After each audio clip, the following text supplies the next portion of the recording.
दोस्तों नमस्कार। हाँ भाई, सब कैसे हैं? आज दोस्तों 9 अप्रैल 2020। आप जो लोग रेगुलर इस लेक्चर्स को देख रहे हैं उनको ध्यान है कि 5 अप्रैल को हमने फिजिक्स के नीट के प्रीवियस पेपर के सॉल्यूशन के लेक्चर स्टार्ट किए। 5 को किया, 6 को किया, 7 को किया, कल 8 को किया। तो हम लोगों ने क्या किया, जैसा फिर रिपीट कर दूं, नीट 2013 से लेकर 2019 तक के सारे जो क्वेश्चन है फिजिक्स के, उनको टॉपिक वाइज अरेंज करके उनका स्टार्ट किया सॉल्यूशन। तो दोस्तों कल हम लोग रोटेशनल मोशन तक पहुंच चुके थे, यानी यूनिट डायमेंशन से चलते चलते रोटेशनल मोशन तक हम लोग पहुंच गए थे। आज हम आपसे बात करेंगे ग्रेविटेशन और सिंपल हार्मोनिक मोशन, गुरुत्वाकर्षण और सरल आवर्त गति।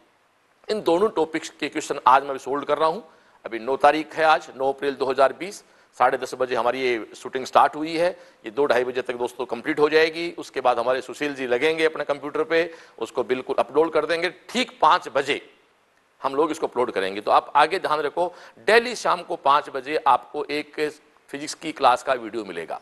5 बजे फिजिक्स क्लास का वीडियो मिलेगा जो करीब 1 घंटे 70 या 75 मिनट का होगा। आप 5 से 6:15 उसको देखें, 6:30 फिर अपन लाइव आते हैं, लाइव में बात करेंगे। तो दोस्तों ये 2 घंटे आप अपने सीएलसी के साथ रहें, मस्त रहें। और इस वीडियो को देख के दोस्तों आपको जो भी इसमें कोई सुझाव है, विचार है, अच्छा या बुरा जो लगे, उसको भी प्लीज़ आप मुझे व्हाट्सअप करें।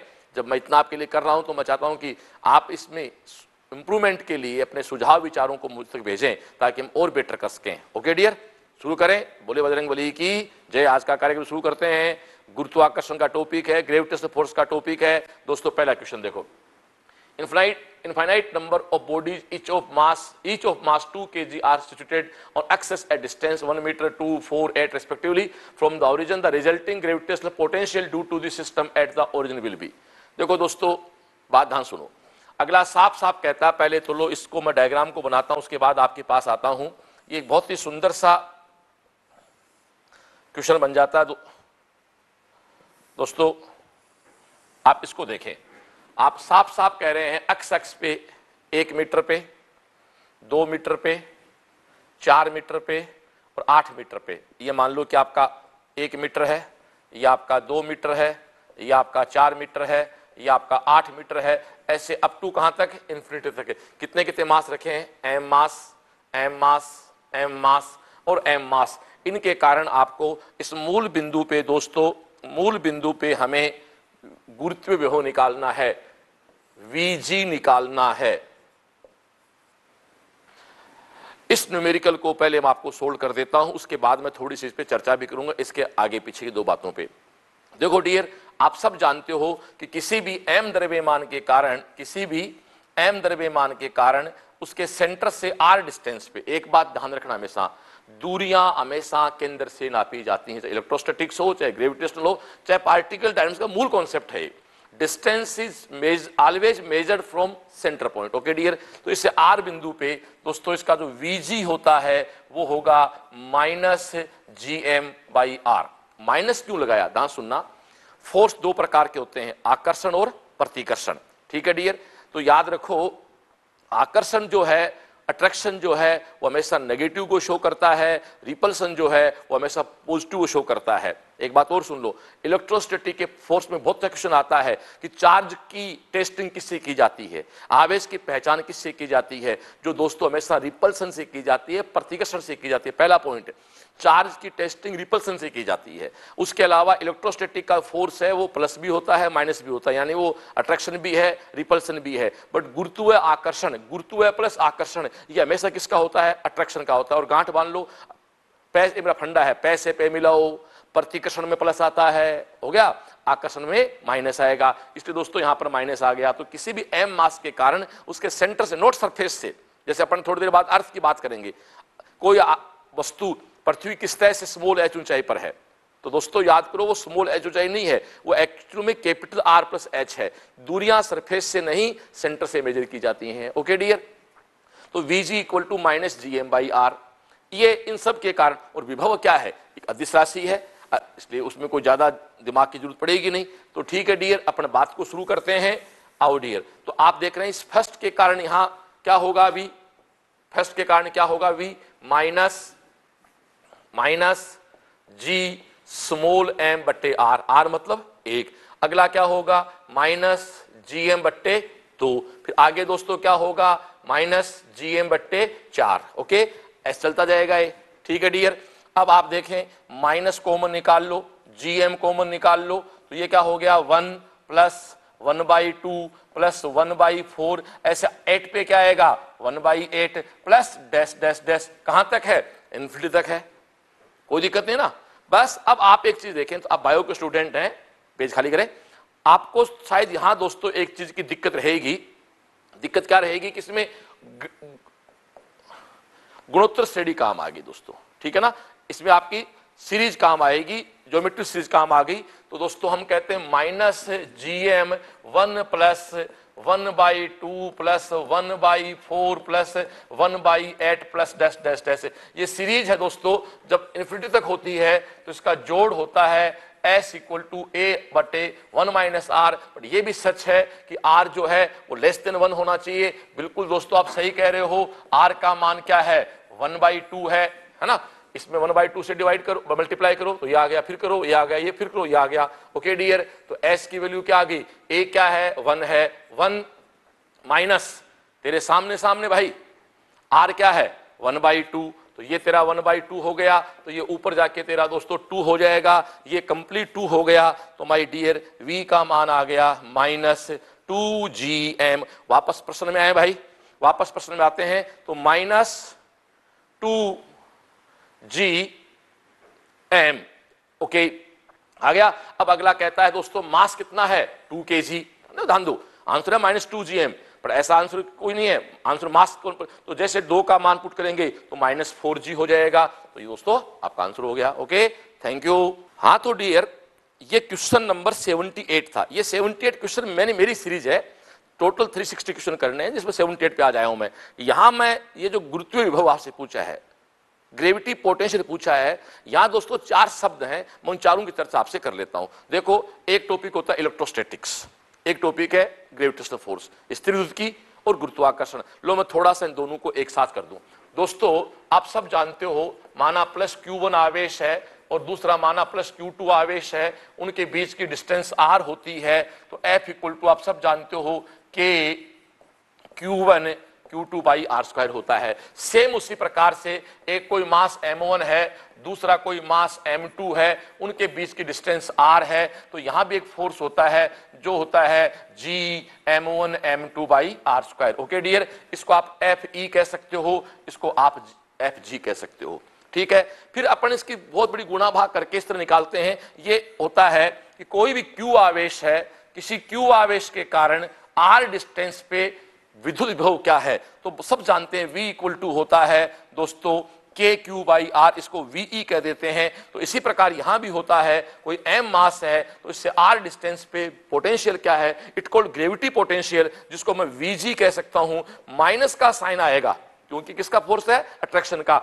K रिप्लेस बाई G कर दो, Q रिप्लेस बाई M कर दो, ये दोस्तों आपका R कर दो। इसी प्रकार याद करो, यहां इंटेंसिटी का फॉर्मूला होता है KQ बाई R², इसको बोलते हैं विद्युत क्षेत्र की तीव्रता। ऐसे दोस्तों यहां I से रिप्रेजेंट करते हैं, जिसको IG कह सकते हैं, जिसको केवल G भी कहते हैं अपन दोस्तों, जिसको अपन EG कह सकते हैं, जिसको केवल भी G कहते हैं, वो है minus GM upon R²।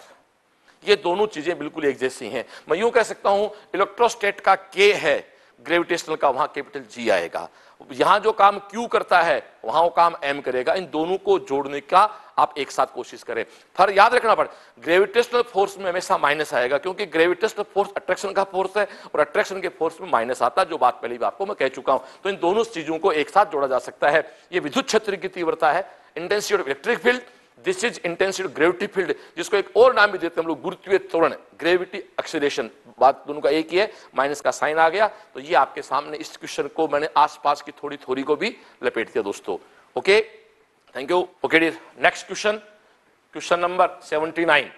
A body of mass m is taken from the earth surface to the height equal to twice the radius r of earth, the change in potential energy of body will be। दोस्तों ये बहुत अच्छा question है। देखो अगला साहब कहता है m द्रव्यमान की वस्तु को पृथ्वी की सतह से उसकी त्रिज्या r से दुगनी ऊंचाई तक ले जाएं तो वस्तु की स्थिति, देखो सुनो बच्चों इधर आओ, ये हमारी पृथ्वी है, इसकी रेडियस क्या है r, यहां कोई एक बॉडी रखी हुई है, इस बॉडी को अगर साफ कह देखो सरफेस से 2r, दोस्तों यहां से उठा के इसको आप यहां कहां तक ले गए, 2r तक ले गए। देखो भाई सीधी बात है यार, ये चीज यहां पड़ी है, यहां से इसको मैं यहां से उठा के यहां रखूंगा तो भाई कोई ना कोई कार्य करना पड़ेगा ना। अरे किसी भी वस्तु को आप एक स्थान से उठा के किसी अन्य स्थान पे लेके जाते हो तो कार्य तो करना ही होता है ना, बस कार्य ही सब कुछ है। बस आप जानते हैं work energy theorem, work energy theorem क्या है, डेल्टा के कहो चाहे डेल्टा यू कहो, बात एक ही है भाई। गतिज ऊर्जा का परिवर्तन कहो चाहे स्थितिज ऊर्जा का परिवर्तन कहो, चाहे चेंज इन काइनेटिक कहो चाहे चेंज इन पोटेंशियल कहो, तो दोस्तों यही प्रश्न है। अगला साहब कहता है कि इसकी स्थितिज ऊर्जा में कितना परिवर्तन होगा। तो डियर आप इस फॉर्मूले को जब आपको टीचर ने पढ़ाया था तो पूरा सॉल्यूशन किया था। अब अपन यहां पूरे उसके चक्कर में नहीं पढ़ के अपन इसको इतना ही कहेंगे, इसका सीधा फॉर्मूला होता है m g h upon 1 plus h by r. Please इसको बहुत ढंग सुन ले भाई।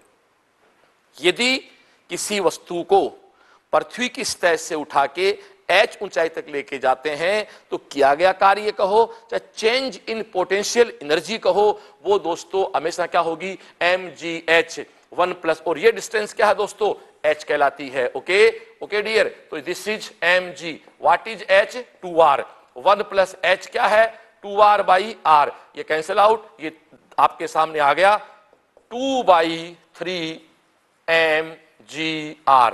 देख लो कौन सा आंसर है, 2/3 mgr। दोस्तों 79 का आंसर नंबर हो गया दोस्तों आपके सामने 4।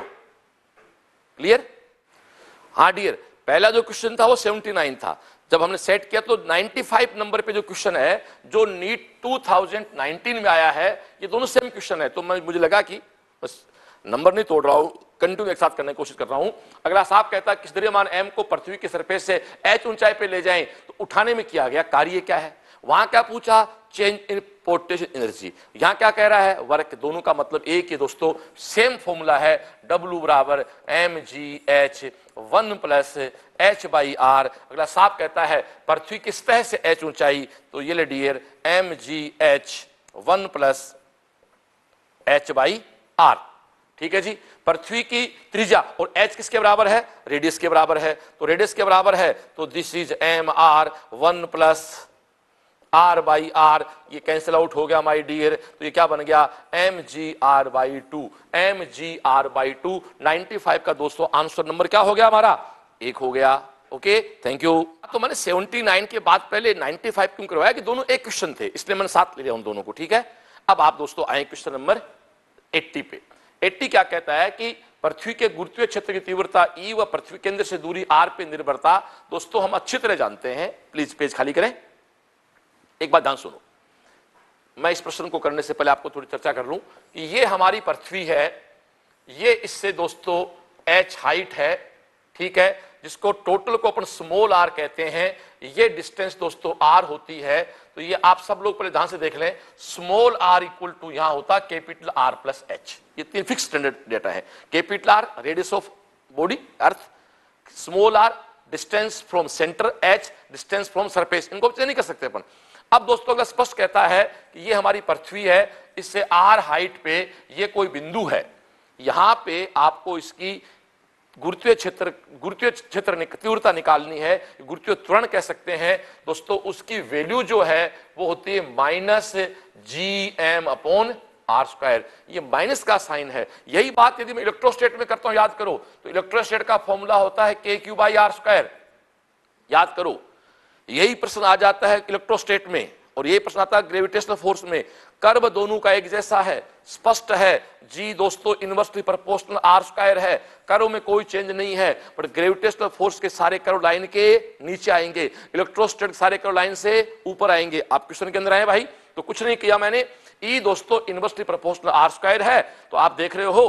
अब इसमें चक्कर ये है, बाहर की तीव्रता और अंदर की तीव्रता, ये कर्व नहीं हो सकता, ये कर्व नहीं हो सकता, तो बाहर की तीव्रता यहां ये हो गई और यहां ये हो गई। अब दोस्तों अंदर अपन इसके आगे बात करें तो देखो धन सुन लो भैया, अर्थ के अंदर जी आर के डायरेक्टली प्रोपोर्शनल होता है, अर्थ के बाहर जी आर स्क्वायर के इनवर्स होता है।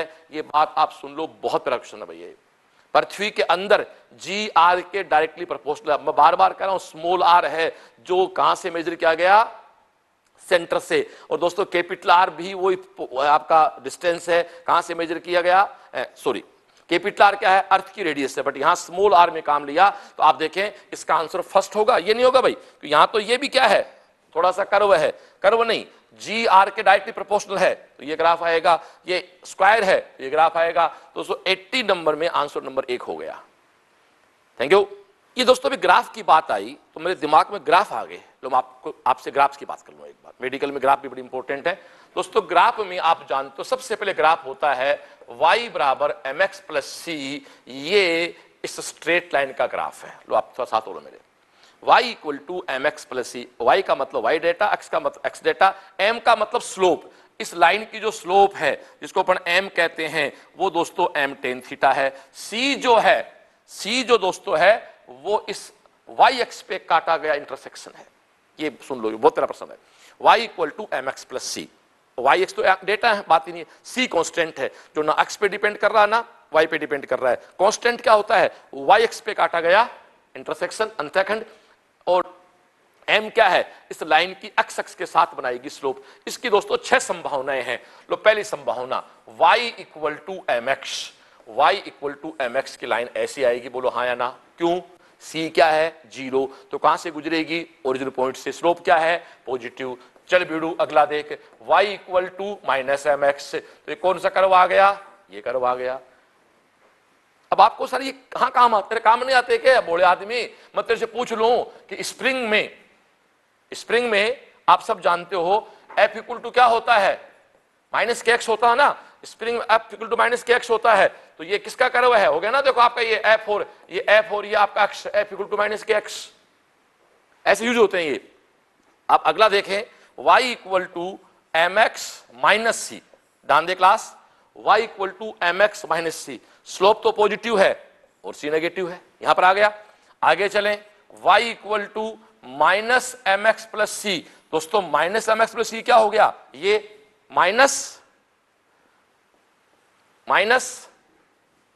M x plus c, y equal to minus m x plus c. और दोस्तों एक लास्ट इक्वेशन और लिख लो, y equal to minus m x minus c, तो ये आपका क्या हो जाएगा, इस तरह से हो जाएगा। 6 कर्व हो गए भाई इसके, 1 2 3 4 5 6, ये स्ट्रेट लाइन पूरे कर्व हो गए। इसके अलावा एक रिलेशन और समझ लो, एक्स वाई के समानुपाती है तो कर्व स्ट्रेट लाइन आएगा। एक्स दोस्तों वाई के इनवर्सली प्रोपोर्शनल है तो हाइपरबोला आएगा। एक्स वाई स्क्वायर के समानुपाती है तो इसमें दोस्तों ग्राफ पैराबोलिक आएगा, पर ये भी पैराबोलिक है और ये पैराबोलिक है। सही कौन सा है, तो मेरा एक फंडा है, एक घात पे मुंह खोल दो, सिंगल पावर पे मुंह खोल दो, सिंगल पावर एक्स की, तो इसका दोस्तों आंसर ये होगा, नहीं कि ये होगा। ठीक है डियर, तो x y square direct proportional है, ये आपके कर्व हो गए। बस इतने से कर्व मेडिकल में आते हैं दोस्तों। अब आप कहोगे कि सर इनके यूज कहां होते हैं, कर्व का यूज कैसे होता है, इक्वेशन कहूं बीच में आ जाओ। 12वीं के पास या 12वीं टारगेट के बच्चे वो समझते हैं, एक टॉपिक है फोटो इलेक्ट्रिक इफेक्ट्स। शुरू करूं, फोटो इलेक्ट्रिक इफेक्ट में आप जानते हो कि पदार्थ होता है, इसके ऊपर अपन एक एच न्यू एनर्जी का फोटोन डालते हैं और इसकी दहली आवृत्ति मान लो न्यू डॉट है, तो इसमें से इलेक्ट्रॉन निकलता है, उसका एक इक्वेशन बनता है। एच न्यू जो एनर्जी है उसका एक भाग यहां खर्च होता है और बाकी जो एनर्जी है वो उसको काइनेटिक एनर्जी के रूप में चक्कर लगवाती है। याद आ रहा है, दिस इज, इसको अपन डब्ल्यू नोट भी कह सकते हैं। और इस हाफ एम वी स्क्वायर को आप ईवी नोट से रिप्लेस भी कर सकते हो। याद करो दोस्तों, ये प्लांक का हाफ ईवी नोट है, ये आइंस्टीन का इक्वेशन है, जिस इक्वेशन से पहली बार प्लांक की वैल्यू ज्ञात हुई थी, जिसको उसी में प्लांक को नोबेल पुरस्कार, आइंस्टीन को नोबेल पुरस्कार दिया गया था। जब भी आइंस्टीन की बात आती है लोगों को लगता है कि आइंस्टीन का E equal to mc square कीमती है और वहां दिया नोबेल पुरस्कार, ऐसा नहीं है। आइंस्टीन का ये जो इक्वेशन है, फोटो इलेक्ट्रिक इक्वेशन जो है, यहां से फर्स्ट टाइम H की वैल्यू फाइंड आउट हुई थी और इस उसी में आपको नोबेल पुरस्कार दिया गया था। ये एक इक्वेशन बनी H न्यू ओमेगा नोट, ये आपतित फोटोन की ऊर्जा, ये कार्यफलन, और वो उत्सर्जित इलेक्ट्रॉन की, सॉरी यहां ईवी नहीं, गलत हो गया, दिस इज ईवी नोट। ठीक है डियर, अब अपन यदि इसको कर्व में चेंज करें तो आप खुद कह रहे हैं कि साहब माना कि मैं कर्व बनाऊं, इधर मैं न्यू लूं और इधर मैं वी नोट लूं, तो बताओ कर्व कैसा आएगा। तो वी नोट किस पे है, वाई पे, तो वाई को एक तरफ करो, e v naught equal to क्या होगा, इसको मैं इधर लेके जाऊंगा, ध्यान देना क्लास, ये ई वी नोट इधर है तो ये आपका आएगा H nu minus W note. दोस्तों ये आपका वी नोट मैं कर दूं minus h nu naught upon, थोड़ा सा सीधा कर रहा हूं, हो सकता है जिस उस बच्चे पर नहीं पड़ेगा भाई, इसका पहले पढ़ा हुआ नहीं है, e v naught h nu minus h nu naught, तो v naught equal to minus h upon e nu naught plus h upon e nu, इसको थोड़ा सा ऐसे और मॉडिफाई कर दूं तो h upon e nu minus h upon e nu naught. दोस्तों क्या नहीं बन गई, y equal to m x minus c, याद आ रहा है, ये ऐसी इक्वेशन होती है। और इसकी स्लोप जो होती है, स्लोप किसके मल्टीप्लाई, x के मल्टीप्लाई, कौन है, h बाई ई। इसकी जो स्लोप है दोस्तों थीटा, वो टेन थीटा किसका मान है, h अपॉन ई का मान है। e का मान हम पता था और दोस्तों हमने यहां से h का मान फर्स्ट टाइम निकाला था, क्लियर। ये प्लांक कोफिशिएंट की वैल्यू आ गई थी। मैं तो केवल एक सिंपल से ग्राफ की बात शुरू की और सीधा फोटो इलेक्ट्रिक इफेक्ट का एक टॉपिक था, दिमाग में स्ट्राइक कर गया, वो इक्वेशन आपको लिख के बता दी। ये y equal to m x minus c है और माइनस सी दोस्तों तो जानता है h भी कांस्टेंट, e भी कांस्टेंट और न्यू नोट भी कांस्टेंट, क्योंकि एक ही पदार्थ की दो देहली आवर्ती नहीं होती, किसी एक पदार्थ की थ्रेशोल्ड फ्रीक्वेंसी फिक्स होती है। ओके, बात ग्राफ की पल्ले पड़ गई। Okay thank you. हाँ तो दोस्तों नेक्स्ट क्वेश्चन, क्वेश्चन नंबर 81। देखो ये बहुत अच्छा क्वेश्चन है भाई, ये बिल्कुल केपलर पे एक नया कॉन्सेप्ट है।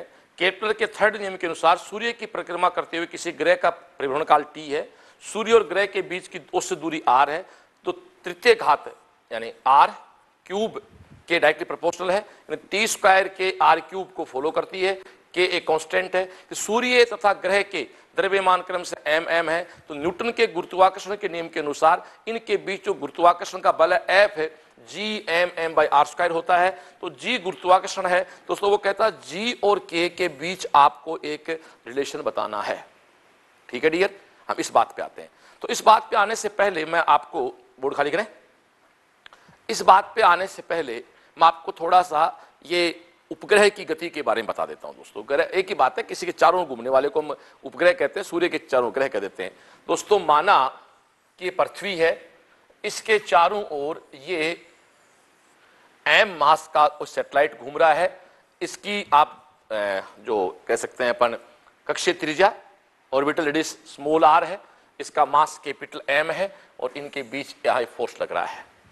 ठीक है, तो ये इसके चारों, अच्छा आप जानते हो पाथ सर्कुलर नहीं होता भाई, ये पाथ आपका इलिप्टिकल होता है, ये दीर्घवृत्तीय पाथ होता है, वर्तीय पाथ नहीं होता है, बट वो सारे कॉन्सेप्ट जो भी है वो सर्कुलर पाथ से वो होते हैं। याद करो बोर का नियम, बोर के नियम में पाथ सर्कुलर थे, पर सोमरफील्ड ने कहा सर्कुलर नहीं, दीर्घवृत्तीय है, हाइपरबोलिक होते हैं, तो इलिप्टिकल होते हैं। तो लेकिन वो सारे डेरिवेशन जो है ना वो आज भी किस पे है, सर्कुलर पे है। आ जाओ डियर, इस पे एक फोर्स लगेगा G अपॉन आर स्क्वायर, और इसके कारण दोस्तों ये चारों ओर घूम रहा है, कौन से पथ पे, सर्कुलर पथ पे। हम जानते हैं सर्कुलर पथ पे भाई जी दुनिया चाहे इधर से उधर हो जाए, mv स्क्वायर बाई आर चाहिए ही चाहिए। mv स्क्वायर आर के बिना सर्कुलर पथ नहीं हो सकता। बस दोस्तों स्मॉल m से स्मॉल m टिका दो, इससे ये टिका दो, तो v का मान आ गया root Gm by r, this is vo। vo बोले तो ऑर्बिटल, ये इसका कक्षीय वेग है। किसी भी ग्रह के चारों ओर घूमने वाले उपग्रह का ये ऑर्बिटल वेलोसिटी कहलाती है, ये कक्षीय वेग कहलाता है। ठीक है डियर, अब अपन आते हैं जी। ठीक है, तो इसको अपन आगे बढ़ाएं। तो माना कि ये पूरा चक्कर लगाया, इसने पूरा चक्कर लगाया, तो इसको टाइम कितना लगा, तो अपन जानते हैं वेग बराबर दूरी बटा, वेग बराबर दूरी बटा समय, तो समय दूरी distance upon velocity, what is velocity, v naught. कोई दिक्कत, t equal to 2 pi by r by, तो एक पूरे पाथ एक पूरा सर्कल चक्कर लगाता है, डिस्टेंस क्या होती है 2 पाई आर। तो दोस्तों t equal to 2 pi r v naught. अभी आपको बताया वी नोट क्या है भाई, Gm by r, it clear. चलो जी, तो t equal to 2 pi r, ये आपका रूट Gm है। इसको दोस्तों आप यहां ले जाओ, इस r को दोस्तों ऊपर ले जाओ, तो ये r हाफ हो गया, ध्यान दे क्लास। तो ये सब कांस्टेंट है, टी स्क्वायर r की पावर 3/2। तो याद करो T square directly proportional r cube. ये क्या होता है, नेम होता है ना केपलर का। वापस क्वेश्चन में एक बार आप, T square directly proportional r cube. दोस्तों ये रहा, मैं बोर्ड को खाली कर दूं आपके लिए, टी स्क्वायर डायरेक्टली प्रोपोर्शनल के r क्यूब, ये केपलर का नियम कहलाता है। ठीक है डियर, चलो फिर से खाली करें आप। अब आप देख रहे हैं t equal to 2πr upon v naught, तो this is 2πr root gm, this is root r, this is t equal to 2π, ये क्या है रूट gm, और ये r की पावर 3/2। ये एक कंप्लीट कांस्टेंट है। आप एक बार क्वेश्चन में वापस आए, और ये कांस्टेंट क्या है डियर, ये कांस्टेंट आपका देखो k है। क्या दिया है प्लीज, दिया हुआ क्या है, दिया हुआ क्या है डियर, दिया हुआ है हमें टी स्क्वायर के आर क्यूब। आप अगले पेज पे हैं दोस्तों, दिया हुआ क्या है टी स्क्वायर के आर क्यूब। ये इक्वेशन 1 हो गई, ये इक्वेशन 2 हो गई। इक्वेशन 1 को कंपेयर कर लो इक्वेशन 2 से, सीधी सी बात है। इसको आप स्क्वायर कर लो टी स्क्वायर, तो ये 4π स्क्वायर जी एम, आर 3/2 क्या हो गया आर क्यूब, ये ले यार। तो दिस इज टी स्क्वायर के आर क्यूब। थोड़ा सा पेन का कलर चेंज कर दो आपको समझाने के लिए, लो इसको कंपेयर कर दो, तो ये लोग क्या बन गया k equal to 4π square g m. तो दोस्तों k g m equal to 4π square. Question आ जाए भैया, देखते हैं आंसर किस रूप में दिया अगले ने।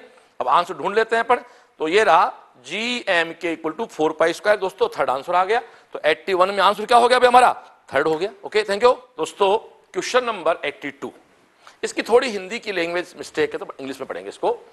To spherical bodies of mass m and 5m radii r2r are released in free space with initial separation between their centers equal to 12r.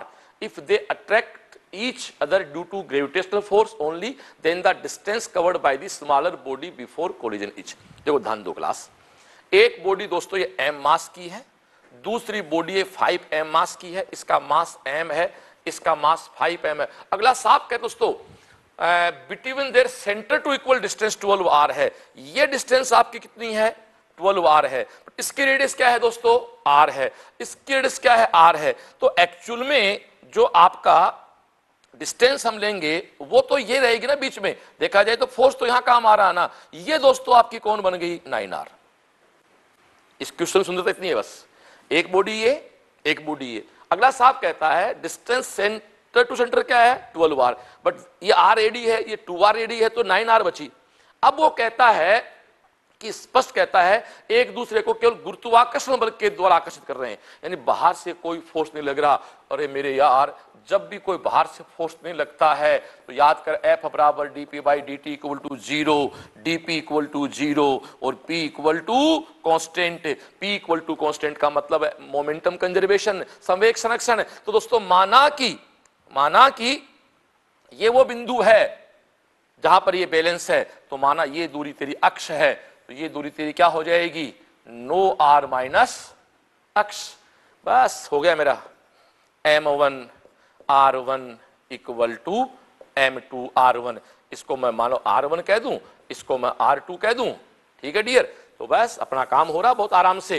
तो स्पष्ट कहता m1 क्या है भाई m, r1 क्या है अक्ष, इक्वल टू m2 क्या है भाई 5m, और डियर r2 क्या है 9r माइनस, ध्यान दे क्लास 9r माइनस अक्ष, 9r माइनस अक्ष। देख भाई m से m कैंसिल आउट कर दे, ये तेरा क्या अक्ष, ठीक है भाई। तो ये अक्ष और ये तेरे 45r माइनस 5 अक्ष, ये देख 6 अक्ष इक्वल टू 45r। तो दोस्तों अक्ष इक्वल टू 45/6, 40/6 मतलब 6 संतो 42, 7 और उसके बाद आपका कितना बचा 3। तो दोस्तों ये आपका 7.5 r आया। ओके, और ये भी स्पष्ट है 7.5 r कौन है अक्ष है, छोटे वाली बॉडी की तरफ से है। पर ऐसा इसने कुछ ये पूछा गया छोटे पिंड द्वारा तय की गई दूरी, तो छोटा पिंड कितना चलेगा भाई स्मॉल वाला 7.5 r। तो दोस्तों ये आपका आंसर आ गया इसका। ओके रुको एक मिनट, एक मास m, एक मास 5m, सेंटर से 12R, बटी डिस्टेंस 9R। इसमें कुछ नहीं करना, there are no external force. जब भी बाह्य बल शून्य हो जाता है, मोमेंटम कंजर्वेशन लगा दो, m1 r1 equal to m2 r2, बात खत्म दोस्तों। Okay, thank you. Okay dear, question number 83, ये अगला स्पष्ट कहता है कि हमें कोई एक ऊंचाई है पर अर्थ सरफेस से, जहां ये आपको g की वैल्यू दी है और ये दोस्तों आपको आपको v की वैल्यू दी है और ये आपको g की वैल्यू दी है, और ये दोनों किसी h हाइट पर है, तो हमें वो h हाइट निकालनी है। ओके डियर, तो मैं जानता हूं v का फॉर्मूला क्या होता है, माइनस gm अपॉन r, और g का फॉर्मूला क्या होता है, minus gm upon r square. अब इसकी वैल्यू दोस्तों नेगेटिव दे दी, नेगेटिव पॉजिटिव है कोई मतलब नहीं, आपको न्यूमेरिकल देखनी है, तो आप इसको ऐसा पुट भी कर सकते हो, v equal to gm by r। थोड़ा सा लो मैं रूप चेंज कर दूं इसका, ये दोस्तों gm r, gm r क्या है बट आपका v। ओके डियर, तो आपके सामने g इक्वल टू क्या आ गया भैया, v अपॉन r, और दोस्तों r क्या होता है, r प्लस h। अब देख लो, g आपको दिया हुआ है, v आपको दिया हुआ है, r आपको दिया हुआ है, केवल h फाइंड आउट करना है। अब गुणा भाग थोड़ी सी बड़ी है, मैं चाहता हूं हमारा समय बच जाए, वो गुणा भाग अपन नहीं करें, वो गुणा भाग करने के बाद आंसर आएगा 2600 किलोमीटर। दोस्तों इसका आंसर है 4th। ओके, चलेगा इतना तो, थैंक यू। हाँ तो डियर, क्वेश्चन नंबर 84 नीट 2016, तो क्या कहता है, the ratio of accept velocity of eight earth VE to the accept velocity at the planet VP whose radius and mean density are twice as that of the earth। तो सीधी सी बात है यार, एक पृथ्वी है हमारी, एक कोई ग्रह है। अगला साहब कहता है जो ग्रह है, जो प्लेनेट है, इसकी मास नहीं है, डेंसिटी अर्थ से डबल है, रेडियस इसकी डबल है। तो ये कहता है कि दोनों बॉडी, दोनों ग्रहों पे, पृथ्वी पे, उस प्लेनेट पे प्लाइन वेग का अनुपात बताओ, रेशियो ऑफ एक्सेप्ट वेलोसिटी। दोस्तों सबसे पहले मैं किसी भी एक प्लेनेट के लिए एक्सेप्ट वेलोसिटी का फॉर्मूला लिखूं आपके लिए, तो ये आपको पता है कि 2gm अपॉन r होता है। लेकिन इस प्रश्न में हमें चेंज करना पड़ेगा, हमें यहां मास की चर्चा नहीं कर रहा, अगला चर्चा कर रहा डेंसिटी। सुन ध्यान से रहे, यदि मास नहीं दिया हो और डेंसिटी की बात करता हो, तो मास को हमेशा डेंसिटी कन्वर्ट कर लो। दोस्तों मास को डेंसिटी कन्वर्ट करेंगे तो rho equal to m upon 4/3 pi r cube, तो m replace by 4/3 pi r cube rho. इसकी वैल्यू दोस्तों मैं यहां पुट करता हूं, तो आप जरूर देखना इसको, ये बहुत प्यारी चीज है। 2g, ये 4/3 नीचे आ गया, ये पाई r क्यूब ऊपर है, रो ऊपर है, एक r नीचे है, ये कैंसिल आउट हो जाएगा। तो आप क्या देख रहे हो दोस्तों, क्या बचेगा, ये 8 हो गया, ये 8/3 हो गया, 8/3 हो गया, g बच गया, पाई बच गया, रो बच गया, और बाहर दोस्तों आर ले लो। आप जानते हो बाकी सब कुछ कांस्टेंट है, तो यहां जो फॉर्मूला बना वो तेरा बना आर रो। ये लो जी, इस न्यूमेरिकल में फॉर्मूला काम आएगा। क्यों भाई, आया ना, बोल बोल।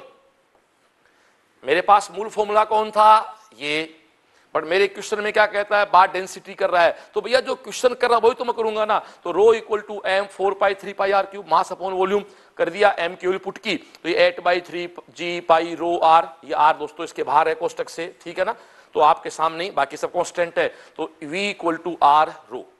अब भाई मैं एक बात जानता हूं हमेशा फिजिक्स में कि एक मैन फंडा है, इक्वेशन के 1-2 लगाओ और 1-2 लगा के इक्वेशन जो वेरी होते हैं उसके 1-2 लगा दो। अब आप खुद देखो, इसके लगाओ VE और नीचे लगाओ VP equal to RE upon RP, दोस्तों rho E upon rho P। तो मेरे हिसाब से कहीं कोई दिक्कत नहीं है, VE अपॉन V, अर्थ की रेडियस R है, तो ये दोस्तों 2 है, ये 1 है, तो ये 2 है, इट बिकम्स 2√2। दोस्तों आंसर आ गया 2√2। ये लो जी, कोई दिक्कत? Okay, thank you dear. इस रो और एम पे मुझे एक बात और याद आ गई, वो आपको कहता हूं मैं। देखो, ये माना कि हमारा अर्थ है और इसके सेंटर से किसी आर पॉइंट पे जो हमारा जी है, वो आप जानते हो दोस्तों क्या होता है, gm equal to r square. आप ऐसा करो, आर को आर के इक्वल करके कॉमन बात कर लेते हैं लो, दोस्तों ये हो गया gm अपॉन आर स्क्वायर। दो ग्रह है, एक ग्रह फर्स्ट है, दूसरा सेकंड है, दोनों के मास इक्वल हैं, ध्यान देना, वो कहता दोनों के मास इक्वल हैं, तो G1 G2 का रेशियो क्या होगा, G1 G2 का रेशियो हो जाएगा my dear R2 upon R1 square. ध्यान दो क्लास का, एक ये प्लेनेट है, ये प्लेनेट है, इसका मास भी m, इसका मास भी m, इसके रेडियस r1, इसके रेडियस r1, तो इसका माना g1 है, इसका माना g2 है। हेलो तो साथ में मेरे, ये m, ये भी m, r1 r2। जब दोस्तों दो अलग अलग ग्रह मान लो, पृथ्वी जैसे दो मान लो, पृथ्वी जैसे कोई एक पृथ्वी मान लो, मंगल मान लो, माना दोनों के m बराबर कर दिए अपन ने, तो दोस्तों वहां g1 अपॉन g2 होगा r2 स्क्वायर बटे r1 square. But my dear, यदि इसी प्रश्न में यदि आपसे ये कह दे उठा के आपको भैया कि दोनों ये जो है मुझे m का नहीं पता, इसका रो और इसका रो, इसका r1, इसका r2, इसका g1, इसका g2, ओ लड़के, तो यहां तू कहीं g1 g2 बराबर R2 बट्टे R1 का होल स्क्वायर मत कर देना, नहीं तो तेरी पूरी रामायण बिगड़ जाएगी। कारण ये तब आता है जब मास इक्वल हो। सुनो फिजिक्स में क्या होता है, एक डेटा अगला बदलता है, एक हमसे बदलवाता है और एक को कांस्टेंट करता है, एक को वेरी करता है, एक को हमसे चेंज करवाता है और एक को कांस्टेंट रखता है। तो जो डेटा कांस्टेंट है वो फॉर्मूले में आना बहुत जरूरी है। यहां मास कांस्टेंट था, फॉर्मूले के अंदर मास था, कोई दिक्कत नहीं है। बट यहां दोस्तों डेंसिटी कांस्टेंट है, तो मास से कोई मतलब नहीं है। तो दोस्तों मैं इस प्रश्न आपके फिर से करता हूं कि एक ये बॉडी है, एक ये बॉडी है, इसकी डेंसिटी रो है, इसकी डेंसिटी रो है, इसकी रेडियस r1 है, इसकी रेडियस r2 है, इसका g1 है, इसका g2 है। तो माय डियर यहां g equal to gm upon r square तो है, बट m को भगाओ यहां से, m इक्वल टू क्या भाई 4/3 pi r cube. Okay dear, तो तेरे सामने सामने जी क्या बन गया रहे, जी एम की जगह rho 4/3 pi r cube upon r square. ये ले g equal to 4/3 pi rho g r. Dear यहां जो जी है वो आर के समानुपाती है, ध्यान दे क्लास, जी है वो आर के समानुपाती हो गया भैया यहां पर। तो ऐसे न्यूमेरिकल में जो तेरा g1/g2 आएगा वो डियर तेरा r1/r2 आएगा। इसी का नाम फिजिक्स है भाई, बहुत इजी है दोस्तों। मास सेम हो तो g1/g2 equal to r2/r1 square होता है, बट डेंसिटी सेम हो तो g1/g2 इक्वल टू r1/r2 होता है। प्लीज जो चीज कांस्टेंट है वो फॉर्मूले में आना बहुत जरूरी है। Okay thank you. क्वेश्चन 85 फिर 16 में आया हुआ। एक बात गौर करना दोस्तों, ग्रेविटेशनल का टॉपिक मुश्किल से 5 घंटे का होता है और ये एग्जाम में 2 क्वेश्चन देता है। हमने स्टार्ट किया यूनिट डायमेंशन वेक्टर से लेकर रोटेशनल, रोटेशनल से पहले बहुत कम क्वेश्चन आते हैं, रोटेशनल से, ग्रेविटेशन से, एसएचएम से, यहां 45 में से ऑलमोस्ट आप मान लो कि 7 क्वेश्चन आते हैं। ये बहुत अच्छा पार्ट है और बहुत इजी है, बट पढ़ना पड़ेगा, वर्क है, पावर, एनर्जी की, उसके बिना आगे पढ़ नहीं सकते। वो बेस तैयार करता है, क्वेश्चन तो यहां से क्रिएट करता है। सुनो भाई, पृथ्वी की त्रिज्या r है, पृथ्वी के केंद्र से प्रारंभ कर गुरुत्वीय त्वरण g के परिवर्तन को निम्न में कौन सा, दोस्तों मैं पढ़ा चुका हूं आपको। अर्थ के अंदर अंदर दोस्तों g r के कब, जब r लेस देन r हो, और g दोस्तों इनवर्सली प्रोपोर्शनल क्या होता है r स्क्वायर, जब r ग्रेटर देन r हो। तो ऐसा क्वेश्चन कौन सा हमारा अगला जी पूछता दोस्तों, तो सिंपल सी बात, आपका 85 का फर्स्ट आंसर हो गया, कहीं कोई दिक्कत नहीं है। ये वो सेम ग्राफ है। अब यहां को वो थोड़ी देर पहले तो आपने कहा लाइन के नीचे, बेटा यहां कोई ग्राफ लाइन नीचे है ही नहीं। हाँ, यदि ये ग्राफ लाइन के नीचे होता और ऊपर होता तो सही कौन सा होता, नीचे वाला, गांठ मारना। इसी प्रश्न में ये ग्राफ लाइन नीचे कर दे तो ग्राफ लाइन के नीचे वाला सही होगा रहा, किसमें, ग्रेविटेशनल फोर्स में। इलेक्ट्रोस्टैट में हमेशा ऊपर वाला सही होगा। Clear, okay thank you. अब फिर से सैटेलाइट पे बहुत सुंदर क्वेश्चन है, यहां मैं थोड़ी भी आसपास आपको दूंगा। क्या कहता है, एक ग्रह का द्रव्यमान m है, पृथ्वी के पृष्ठ से h ऊंचाई पे, दोस्तों ये पृथ्वी है, पृथ्वी की सरफेस से h ऊंचाई पे ये आपका चक्कर लगा रहा, देखो ऐसे लगा रहा डियर। पृथ्वी की रेडियस r है, कहने की बात ही नहीं है। तो ये कुल डिस्टेंस हमारी क्या हो जाती है, r हो जाती है, और उसके पृष्ठ पे गुरुत्वीय त्वरण का मान g नोट है। यहां पर क्या है, g नोट है, यानी what is g naught, g naught equal to gm upon r square. Surface पे ना तो कैपिटल आ जाएगा। तो उपग्रह की कुल ऊर्जा क्या है, इस सैटेलाइट की एनर्जी क्या है दोस्तों, बोर्ड खाली करें, आगे आए। लो मैं इस पे आपको एक बात करता हूं भाई, करो बात शुरू। ये बहुत बड़ा क्वेश्चन है भाई, ये बताओ कैसे है। याद करो एटॉमिक स्ट्रक्चर क्या कहता है कि एक एटम में एक न्यूक्लियस के चारों ओर किसी कक्षा में कोई इलेक्ट्रॉन चक्कर लगाता है तो उसकी काइनेटिक क्या होती है, उसकी पोटेंशियल क्या होती है, उसकी टोटल क्या होती है। सेम फॉर्मूला यहां होगा। दोनों टॉपिक तो एक साथ करते हैं। ओके डियर, अच्छी तरह याद करो कि अब हम के माने कि ये हमारी पृथ्वी है जिसका मास m है, और ये दोस्तों हमारा कोई सैटेलाइट है जो इसके चारों ओर चक्कर लगा रहा है जिसका मास m है, इस पाथ का रेडियस r है। हम अच्छी तरह जानते हैं भाई कि वर्ष सर्कुलर पाथ पे घूमने के लिए क्या चाहिए, mv²/r, जो कहां से आएगा, Gmm/r²। बोल हाँ या ना भाई, ये तो है ना कि अर्थ है उसके चारों ओर ब्लैक पाथ दिखा दिया मैंने, मेरे पास व्यवस्था बोर्ड पे से कर रहा हूं मैं। दोस्तों घूम रहा सैटेलाइट तो सर्कुलर पाथ होता है, सर्कुलर पाथ दुनिया भाई जी एक ही फंडा है, mv²/r। कौन प्रदान करेगा, ग्रेविटेशनल फोर्स।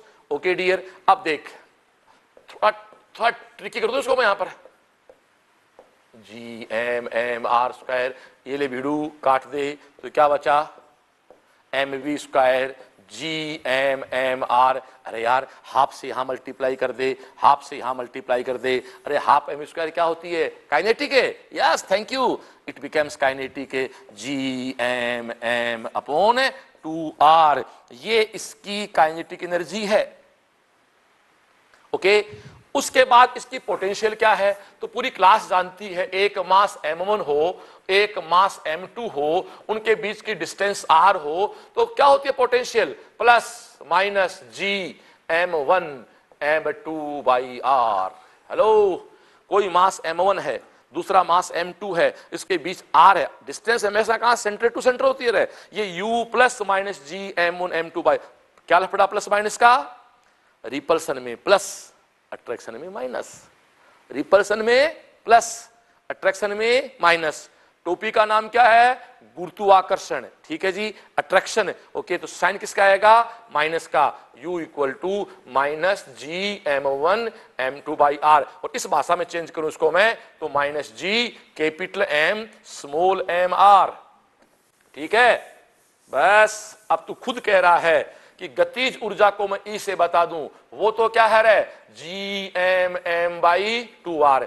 क्या है पोटेंशियल, -Gmm/r। तो E टोटल क्या हो गया, ये आधा प्लस का है, एक सॉरी आधा प्लस का है, एक माइनस का है, तो क्या बच गया रे, माइनस,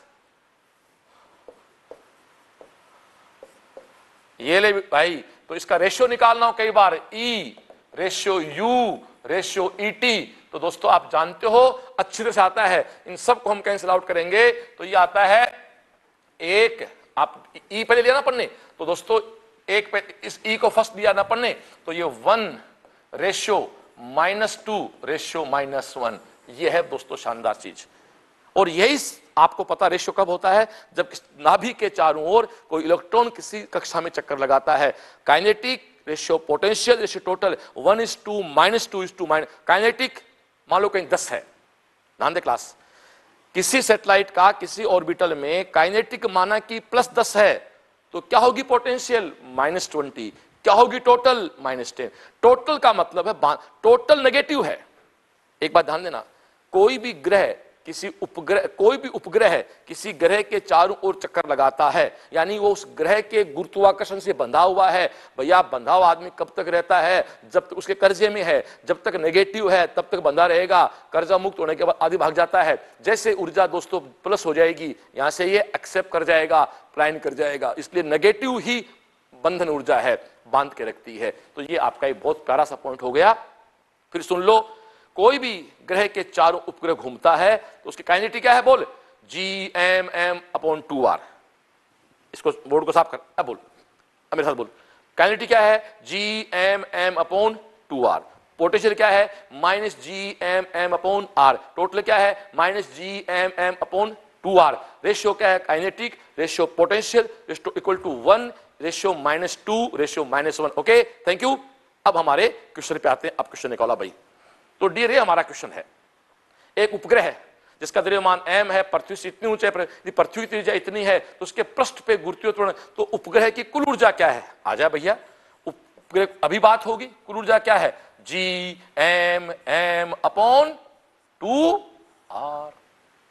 ठीक है, बस अगला कहता है वैसे करना, तेरा दिमाग क्यों लगाता है यार, अपना दिमाग नहीं लगाना अपने एग्जाम के अंदर भाई, सीधी सी बात है। इज ई टोटल, एक बार लिख दू तू कहे तो, ई टोटल बार बार नहीं लिखूंगा फिर इसको मैं, तो E = -G capital m small m to r plus h. बोल हाँ या ना? आर प्लस एच क्यों आया? क्योंकि स्मॉल आर हमेशा क्या होता है? R plus h. अब यार मेरे जो ऑब्जेक्ट है वहां मुझे जी नोट दिखाई दे रहा है। भैया मेरी फिर कोई पसंद नहीं है, मेरी फिर कोई चॉइस नहीं है, चॉइस अगले की है। जी नोट का मान क्या है दोस्त? वो है g m upon r square. तो जहां जी एम लिखा हुआ है उसको किससे रिप्लेस कर दे? उससे रिप्लेस कर दे। तो e equal to minus g m की जगह g naught r square small m to r by h. ऐसा देख कोई ऑब्जेक्ट है क्या भाई? माइनस का साइन ये रहा, m g naught r square to r plus 86 का दोस्तों आंसर फर्स्ट हो गया। ओके थैंक यू दोस्तों। क्वेश्चन नंबर 87, ये मेरी निगाह एक मीनिंगलेस क्वेश्चन है, कैलकुलेशन है, कुछ नहीं इसमें। देखो क्या कहता है, कल्पना करो एक प्रोटॉन और इलेक्ट्रॉन के आवेश में अल्प अंतर हो गया, मतलब इलेक्ट्रॉन और प्रोटॉन चार्ज क्या होता है? इक्वल होता है, बट ये कहता है यार थोड़ा सा डिफरेंस कर दो, एक को माइनस ए कर दो, एक को ई प्लस डेल्टा ई कर दो। कहने का मतलब प्लस डेल्टा ई का चेंज है बस। यदि एक दूसरे डी डिस्टेंस पे रखे हाइड्रोजन दो परमाणु, आ जाओ भैया, ये हाइड्रोजन का एटम है, ये इसका न्यूक्लियस है, ये इलेक्ट्रॉन है, ये इसका न्यूक्लियस है, ये इसका इलेक्ट्रॉन है। ठीक है डियर, जहां डी परमाणु के साइज से बहुत ही अधिक है दोस्तों, विद्युत बल व गुरुत्वीय बल का परिणामी शून्य है, तो दोस्तों इन दोनों के बीच का डेल्टा ई का मान निकालो। और हाइड्रोजन के देखो, ये हाइड्रोजन एटम, ये हाइड्रोजन एटम, ये कौन है भैया?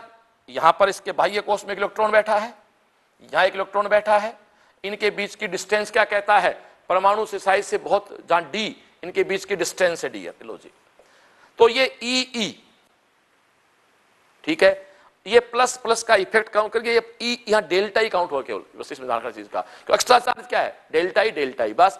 अगला कहता है इलेक्ट्रिक फोर्स और ग्रेविटेशनल फोर्स इक्वल कर दिए, बस आ जा भैया। तो g mass of hydrogen upon d square equal to k q. तो क्यू दोस्तों क्या आएगा? Delta e upon d square, बस ये कैंसिल आउट है। तेरे को दोस्तों डेल्टा ई निकालना, मैंने कहा ना कि अनावश्यक बकवास कर रहा है। तो डेल्टा ई क्या स्क्वायर हो जाएगा? तो ये तेरे सामने क्या है? जी एम एच का भी स्क्वायर कर दे, एम एच का स्क्वायर, और ये के। दोस्तों जी की वैल्यू दे रखी है, एम एच की वैल्यू दे रखी है, के की वैल्यू आप जानते हो, इनको कैलकुलेट करो तो इसका आंसर दोस्तों शायद सेकंड आता है। तो मैं मानता हूं कि इसमें आपका टाइम वेस्ट नहीं करूंगा मैं। ओके, ज्यादा बड़ा क्वेश्चन नहीं था, क्वेश्चन इतना ही है कि दो पार्टी हाइड्रोजन है, तो इनके बीच एक फोर्स लगता है, देखो विद्युत बल, एक लगता है गुरुत्वीय बल।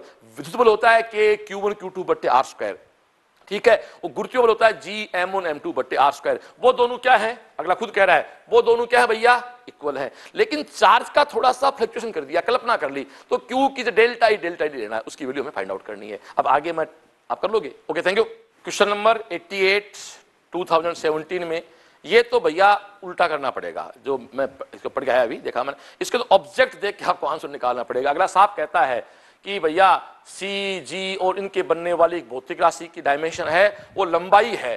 तो ये इतना ही कहता है भैया इनमें से बताओ लंबाई की डायमेंशन कौन सी है? कोई याद नहीं कर सकता, इसको भी निकालो, इसको भी निकालो, इसको भी निकालो, सबकी दोस्तों डायमेंशन निकालो भाई। और डायमेंशन निकालने के बाद जो लंबाई के बराबर हो जाएगी वही दोस्तों इसका आंसर होगा। और यहां जो आंसर आ रहा फोर्थ है, अब इसका भाई कोई रास्ता नहीं है, सीधी सी बात है। आपको इनकी डायमेंशन आप बताओ, इसका कोई दूसरा रास्ता नहीं बन सकता। ये क्वेश्चन अच्छा क्वेश्चन भी है, नहीं भी है, टाइम कंज्यूम करने वाला क्वेश्चन है। 17 में इस तरह क्वेश्चन आए 2-3, ठीक है ना, ज्यादा कोई दिक्कत नहीं है। साफ कहता है कि भी कौन एल के बराबर है, मुझे बताओ क्या करोगे, सबकी वैल्यूज निकालनी होंगी आपको, ठीक है थैंक यू। हाँ तो डियर क्वेश्चन नंबर 89, ये थ्योरी का क्वेश्चन, अच्छा क्वेश्चन है। ये क्या कहता है? आपको इनमें से ट्रू स्टेटमेंट ढूंढने हैं, सत्य कथन कौन है ये देखने दोस्तों हमें। फर्स्ट क्या कहता है? Centre of mass of a body always coincides with the centre of gravity of the body. किसी पिंड का गुरुत्वीय केंद्र और द्रव्यमान केंद्र सदैव संपाती होते हैं। ये दोस्तों कहीं आवश्यक नहीं है ना, ये अलग भी हो सकते हैं दोस्तों। आपको पता सेंटर ऑफ मास तो बॉडी से बाहर भी होता है। दूसरा, centre of mass of body is the point eight which the total gravitational torque on the body zero. बिल्कुल, ये मैंने तो परिभाषा यही होती है, आप जानते हो, ये डेफिनेशन है सेंटर ऑफ मास की, तो ये सही है। थर्ड, किसी पिंड पे लगा कुल युग्म उसमें स्थानांतरणीय तथा घूर्णीय दोनों प्रकार की गति उत्पन्न करता है दोस्तों ना।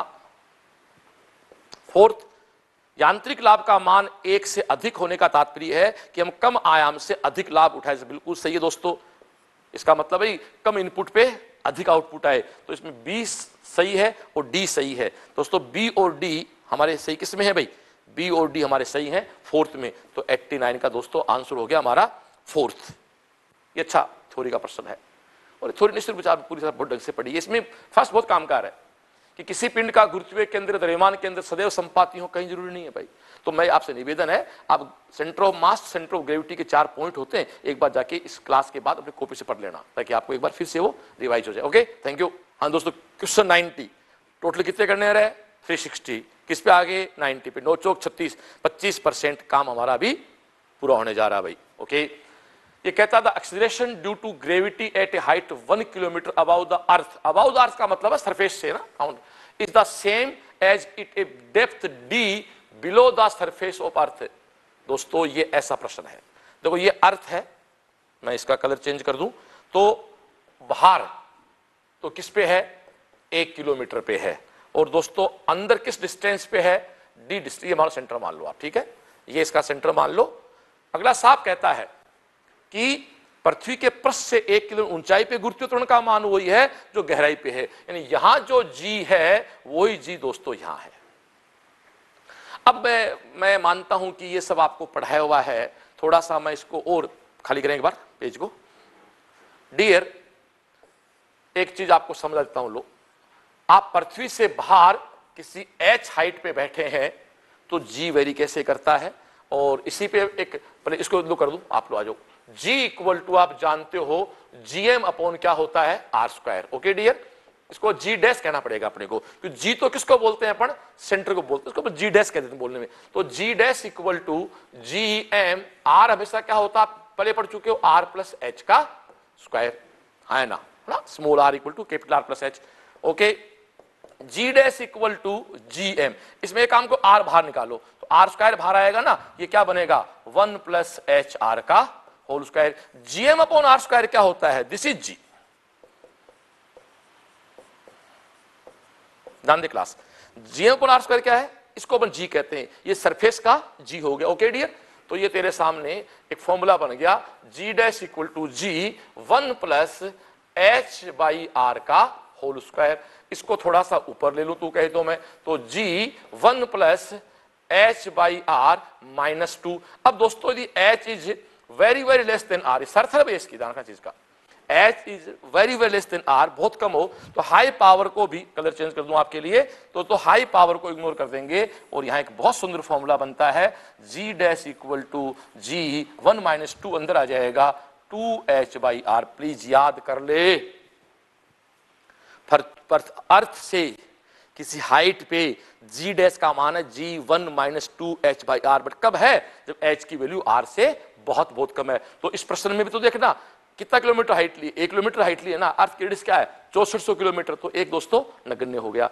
यह था अर्थ के ऊपर। अब आप ऐसा करो पृथ्वी के अंदर आओ, चलो उसकी बात करते हैं। दोस्तों ये माना हमारी पृथ्वी है, इससे आप डी गहराई पे आए, तो डी गहराई पे आए तो अर्थ का ये हिस्सा जो है, यहां कोई पॉइंट है तो दोस्तों अर्थ का इतना हिस्सा काम आएगा उसमें, ठीक है डियर, तो इतना हिस्सा काम आएगा। तो माना इस हिस्से की रेडियस क्या मान लो स्मॉल आर, इस हिस्से का मास क्या मान लो एम डैश, और हमें इस पॉइंट पे जी डैश निकालना है। तो सबसे पहले एम डैश निकालो। तो देखो एम डैश कैसे निकलेगा, टोटल पृथ्वी का 4/3 पाई आर क्यूब क्या होता है, कैपिटल एम, तो एक का क्या होगा 4/3 पाई आर क्यूब, और दोस्तों ये जो गोला है उसका कितना है 4 पाई आर क्यूब। तो दोस्तों एम डैश क्या बन जाएगा, capital m 4/3 pi r cube multiply 4/3 pi r cube, है ना। इस वॉल्यूम का उतना मास, एक का इतना मास, यूनिट से निकाल लेते हैं इसको। ओके डियर, तो मेरा एम डैश बन गया capital m r cube upon r cube, बोलो हाँ या ना, बन गया ना।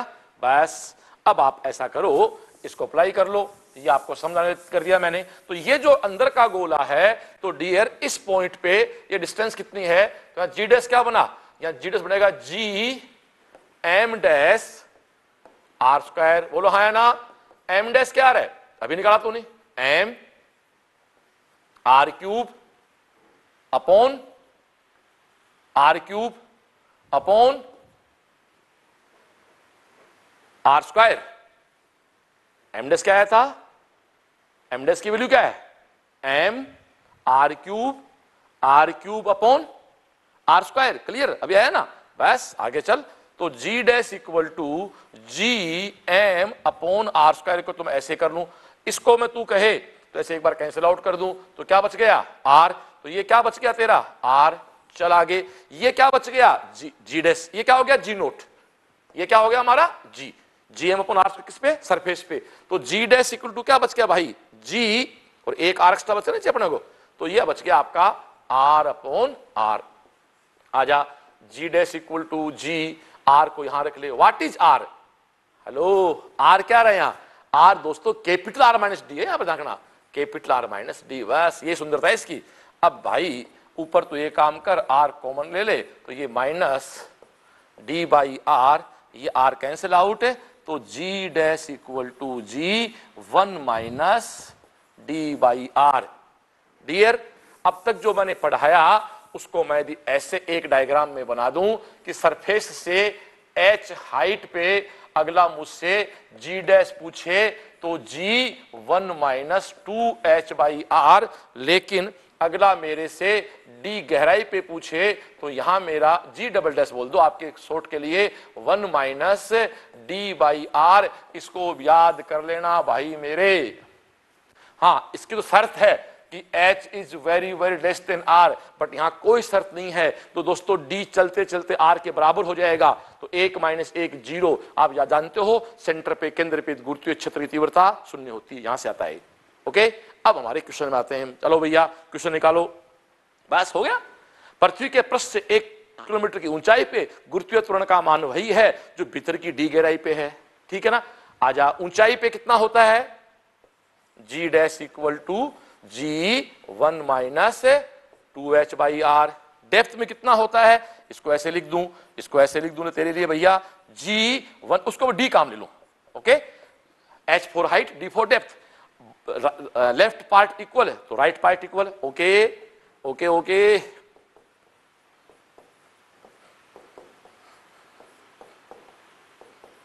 देख g से g कैंसिल आउट, 1 से 1 कैंसिल आउट, 2। h का मान क्या है, h का मान कितना है भाई 1 kilometre. r equal to r, ये तेरा डी आर कैंसिल आउट हो गया, तो d इक्वल टू 2 किलोमीटर। यार कहां दिक्कत है बीडू, d इक्वल टू 2 किलोमीटर। 90 का आंसर क्या हो गया 3, तो सब लपेट दिया आसपास। जो भी लोग इस सॉल्यूशन को देख रहे हैं, मैं फिर से कहता हूं भाई, मैं खड़ा हूं 9 अप्रैल को, मई के लास्ट मिनट का एग्जाम होना है, सेशन एंड हो चुका है, 8 मार्च को सब कुछ पढ़ा के हमारे साथियों ने आपको भेज दिया। मैं तो पेपर के सॉल्यूशन के साथ हल्की फुल्की थ्योरी को लपेट रहा हूं, और पेपर इसलिए दोस्तों सोल्व करवा रहा हूं कि आपको ये पता होना चाहिए कि 2013 से 2016 तक जो एग्जाम में आया है, सॉरी 19 तक जो एग्जाम में आया है भाई, वही 2020 में आएगा। यदि आप इन सारे प्रश्नों को लॉजिकली समझ गए तो आपको 150 160 नंबर लाने से कोई माई का लाल रोक नहीं सकता। ऐसे केमिस्ट्री के भी कर लो, ऐसे बायो को भी कर लो, जो हम भी कराएंगे आप भी कर सकते हो। जो भी इसको देख रहे हैं दोस्तों, सीएलसी की साल बायोलॉजी और केमिस्ट्री की डीटीएस विद बायोकेम डीटीएस है, वो पूरी की पूरी वीडियो सॉल्यूशन के साथ, मेरी पूरी फैकल्टी के वीडियो सॉल्यूशन साथ है, सीएलसी सीकर के यूट्यूब चैनल पड़ी है। इसके अलावा हमने लास्ट ईयर अगस्त सितंबर में फिजिक्स पंच के नाम पे 25 टेस्ट करवाए थे, वो हमने साइट पे डाल दिए, उनके सॉल्यूशन नहीं है, पेपर पढ़े आप वो निकाल सकते हो। हमने हमारे सारे माइनर अपलोड कर दिए, आईटी के बच्चों को सुन लो, आईटी में हमारी एक केमिस्ट्री की डीटीएस होती है, अपलोड कर दी हमने, सारा मैटर माइनर वगैरह सब अपलोड कर दिए। यदि आप आपके घर पे पास कोई बुक्स आपके पास नहीं है तो भी आप सीएलसी लाइव पे जाएं और वहां जितने पेपर हमने डाल रखे हैं उन सबको निकाल लो। उनमें कोई डाउट आता है आप दोस्तों हमें 9928738888 मैसेज करो, मेरी टीम के जिनके आप संपर्क में आप उनको मैसेज करो। निश्चित रूप से आपकी समस्याओं का समाधान किया जा रहा है, किया जाएगा। ओके डियर, तो 90 क्वेश्चन हो गए, 360 में से 25% पूरा हो गया। Okay dear, thank you. हाँ डियर, ये थ्योरी का क्वेश्चन है, वो कहता है 2 अंतरिक्ष यात्रियों का संपर्क अपने अंतरिक्ष यान से टूट जाता है और दोनों गुरुत्वाकर्षण विहीन अंतरिक्ष एक ग्रेविटेशनल फ्री स्पेस में यदि लगते हैं तैरने, तो सिंपल बात है, कुछ नहीं होगा, इनके बीच एक खुद के ग्रेविटेशनल फोर्स लगेगा, अट्रैक्शन लगेगा और आपका फर्स्ट आंसर हो जाएगा, एक दूसरे की ओर गति करेंगे। Simple theory question. Okay, thank you. फिर आ जाए, फिर केपलर का नियम आ गया। अगला साफ कहता है ये मान लो दोस्तों हमारा सूर्य है, इस सूर्य के चारों ओर दीर्घवृत्ताकार, बिल्कुल साफ कहता है इलिप्टिकल पाथ। मैंने कहा ना डेरिवेशन सारे किस पे हैं, सर्कुलर पे हैं, लेकिन रियल पाथ क्या होता है, इलिप्टिकल। इस इलिप्टिकल पाथ पे दोस्तों ये आपके मूव कर रहे हैं, पोजीशन ए पर है, पोजीशन सी पर है, पोजीशन बी पर है। और दोस्तों बहुत स्पष्ट कहता है कि काइनेटिक एनर्जी जो है उन बताओ क्या रिलेशन है। आप एक बात जानते हो डियर कि इस प्रकार जब ये मूव करता है तो इस पे बाहर से किसी प्रकार का कोई फोर्स नहीं लगता है, ध्यान है ना, बाहर से कोई फोर्स नहीं है तो कोई टॉर्क नहीं है, तो ये एंगुलर मोमेंटम कंजर्वेशन को फॉलो करते हैं। अभी गांठ बांध ले भैया, ये केपलर का पूरा नियम कोणीय संवेग संरक्षण के सिद्धांत पे काम करता है। क्लियर? तो कोणीय संवेग संरक्षण सिद्धांत का मतलब हुआ dj by dt to equal to 0, तो dj इक्वल टू 0, तो दोस्तों j इक्वल टू कांस्टेंट। और j क्या होता है मेरे लाडले, j होता है mvr। Clear? j equal to क्या होता है, mvr। मास तो वही है, तो m तो कांस्टेंट हो गया, तो फॉर्मूला हो गया दोस्तों v1 r1 v2 r2। स्पष्ट है, जितना नजदीक है r1 जितना कम है v उतना ज्यादा है, r1 जितना ज्यादा है तो v उतना ही कम है। तो देखो a पॉइंट पे r सबसे कम है तो वेग सर्वाधिक है, जब वेग सर्वाधिक है तो हाफ एम स्क्वायर काइनेटिक है, सर्वाधिक है, तो सर्वाधिक किस काइनेटिक, ए की है, उससे कम बी की है, उससे कम किसकी है, सी की है, तो सबसे ज्यादा किसकी है, ए की है, उससे कम बी की है, उस सबसे कम सी की है। दोस्तों 92 का आंसर क्या हो गया आपका 3। Thank you. हाँ तो डियर क्वेश्चन नंबर 93 2018 में आया है, तो ध्यान से पढ़ो। इस प्रश्न में ऑब्जेक्ट पढ़ने के बाद ही पता लगता प्रश्न क्या है। ये कहता है यार कि सूर्य का द्रव्यमान माना 1/10 गुना कम हो जाए, मतलब 1/10 हो जाए, और जी जो अपन यूनिवर्सल कांस्टेंट कहते हैं वो 10 गुना बढ़ जाए, तो पृथ्वी पर क्या क्या होगा, सूर्य पे नहीं। सूर्य का मास, ये बड़ा बना रहा अपने को, सूर्य का मास भैया, सूर्य का मास कुछ भी चेंज कर हमें से कोई मतलब नहीं है। जो हमारी पृथ्वी का जी है ना, वो तो भैया पृथ्वी की रेडियस पे, इस जी पे और इस एम पे डिपेंड करता है। आज तक हमने क्या पढ़ा कि जो आपका ये जी है ये सार्वत्रिक नियतांक है, लेकिन अगला इसकी कल्पना कर गया यार, तो ठीक है इसको चेंज कर दिया ना, अर्थ तो बदली नहीं है ना, तो ना कैपिटल एम बदला ना कैपिटल आर बदला, केवल दोस्तों जी बदला, तो जी डायरेक्टली प्रोपोर्शनल क्या हो गया, जी डैश, बस जी डैश बढ़ा तो स्मॉल जी बढ़ा, जी डैश बढ़ रहा है तो स्मॉल जी बढ़ेगा। पहला पॉइंट, पृथ्वी पे सरल लोलक का आवर्तकाल कम हो जाएगा, भाई जान लिखना t बराबर 2 पाई रूट एल बाई जी। तू बता पृथ्वी पर जी डैश बढ़ा तो जी बढ़ा, जी बढ़ा तो टी दोस्तों कम हुआ। अगला खुद क्या कह रहा है, कम हो गया, बात सत्य हो गई। दूसरा कहता पृथ्वी पर जी के मान में परिवर्तन कैसे नहीं होगा, परिवर्तन होगा, तो ये बात गलत हो गई दोस्तों। उसके बाद क्या कहता है, धरती पे चलना अधिक कठिन हो जाएगा, ये बात बिल्कुल सही है। वर्षा की बूंदें धरती पे अधिक तेजी से गिरेंगी, ये बात बिल्कुल सही है, क्योंकि जी बढ़ गया तो अट्रैक्शन बढ़ गया। अरे वो शुभ रामायण में था ना, अंग द्वारा पांव हो जाएगा, सीधी सी बात है। तो भाई मेरे इसका आंसर क्या हो जाएगा, 2 नंबर क्यों हमसे पूछता है, सही नहीं है। Okay thank you. Okay dear next 94 2019 में आया, इसका लॉजिक अभी आप दे चुका हूं, जोड़ नहीं आएगा आप। ये कहता है कि body weight 200 newton on the surface है, ये थोड़ा सा मिसप्रिंट है, surface of the earth, how much will it weigh halfway down to the centre of the earth. वो कहता है किसी पिंड का पृथ्वी की सतह पे भार 200 है, पृथ्वी के केंद्र से आधी दूरी पे इसका भार क्या होगा। बहुत सिंपल है जी, इधर आ जा, ये इधर देख, ये अर्थ है डियर, यहां इसका वेट क्या है 200 न्यूटन। वो कहता है पृथ्वी के केंद्र से आधी दूरी पर, केंद्र से आधी दूरी पर यानी इस r/2 डिस्टेंस पे इसका भार क्या होगा।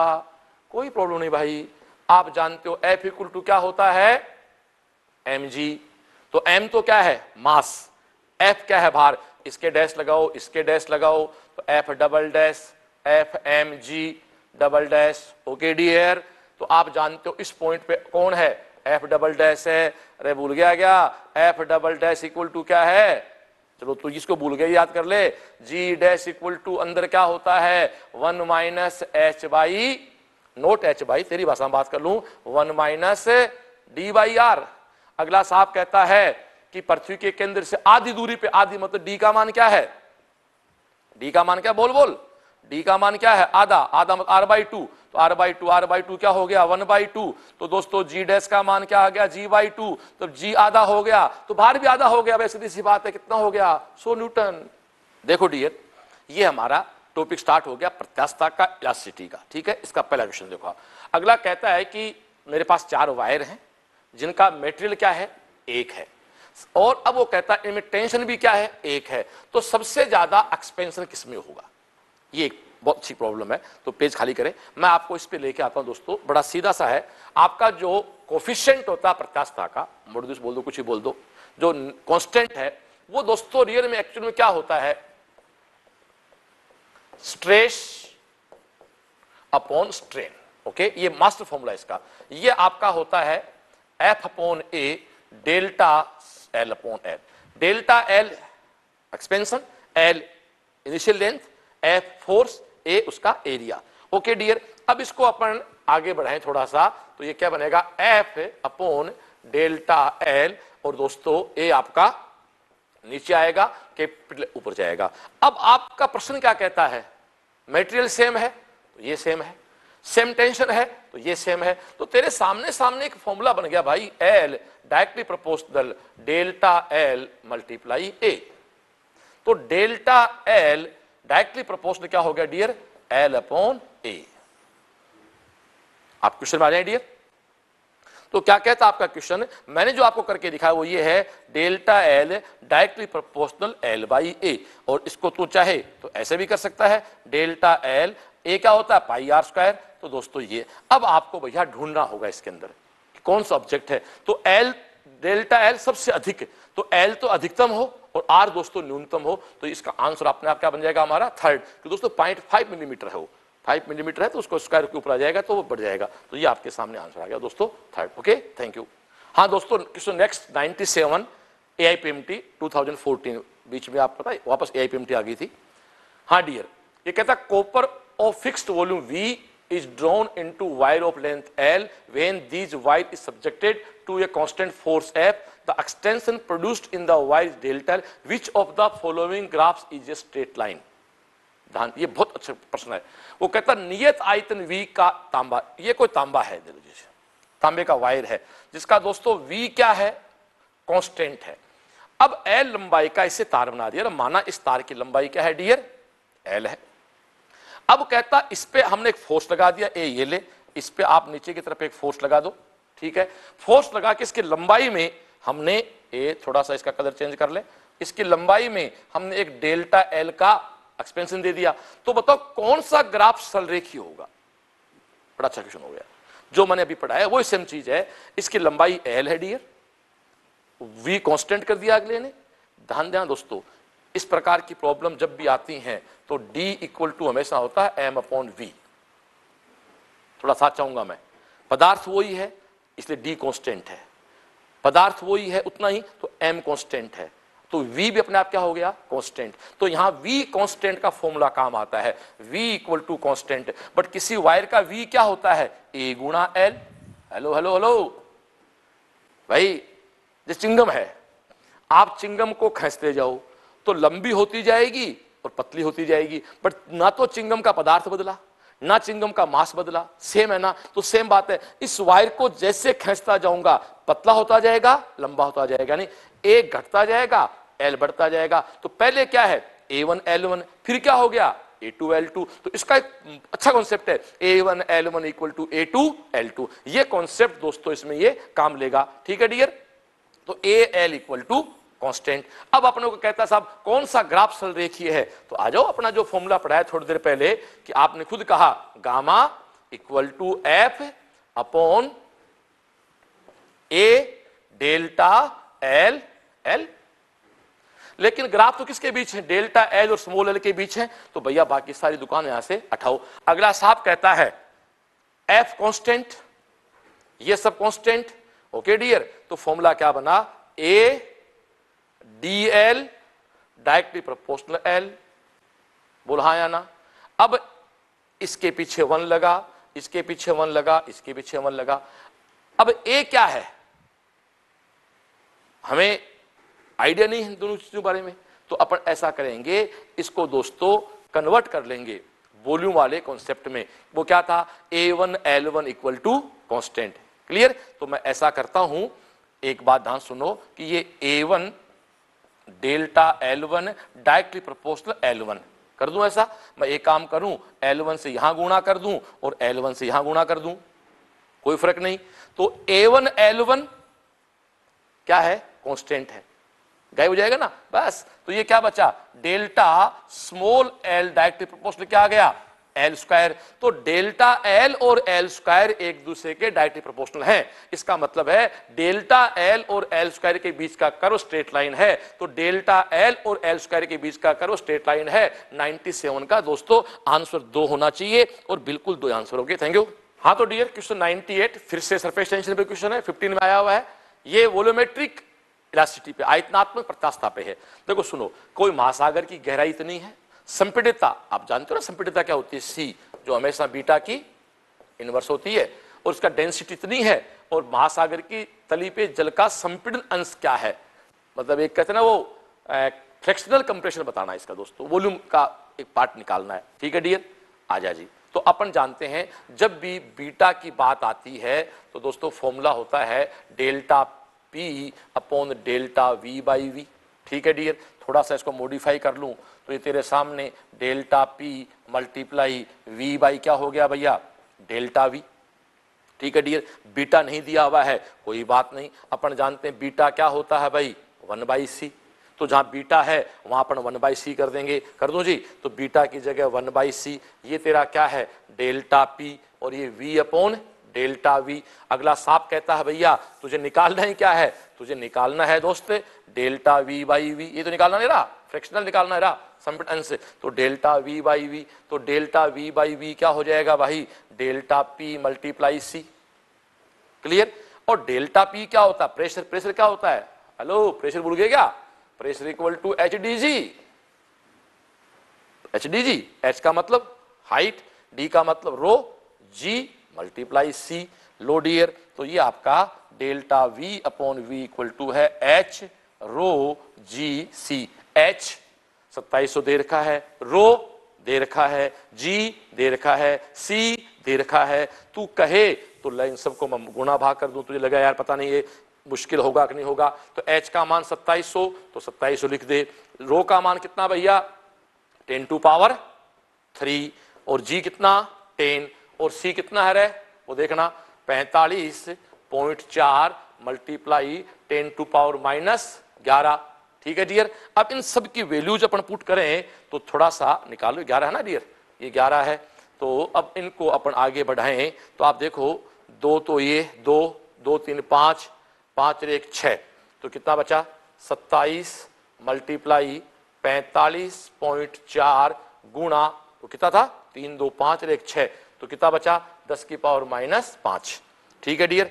अब इसको अपन अप्रोक्सीमेट मल्टीप्लाई करें तो इसको 50 मान लो, इसको 30 मान लो, ऐसा करो। देखो तो 50 और 30 आप करोगे, 50 और 30 आप करोगे तो 1500 आएगा, और 1500 आएगा तो 1500 में पावर दोस्तों 1500 को यदि अपन यहाँ इसको कर लें तो 3 पावर और कम कर देंगे, 2 पावर पे रहेगा, उससे कुछ कम होगा, ये अपनी गारंटी है कि आंसर इसका दोस्तों 98 का 4th होगा।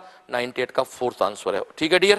क्वेश्चन 99 17 में आया है, सेम वही क्वेश्चन है कि the bulk modulus of a spherical object E if it is subjected to uniform force P the friction. अरे कहने का मतलब क्या यार, एक गोलीय पिंड है, उस पे आयतात्मक प्रत्यास्थता गुणांक बीटा है, उस पे आपने पी, अरे कहने का एक गोला है उसको पी से दबा दिया यार, तो बताओ उसकी त्रिज्या में फ्रैक्शनल चेंज क्या हो गया, बस इसी बात तो है ना। आजा, beta equal to P upon delta we by we.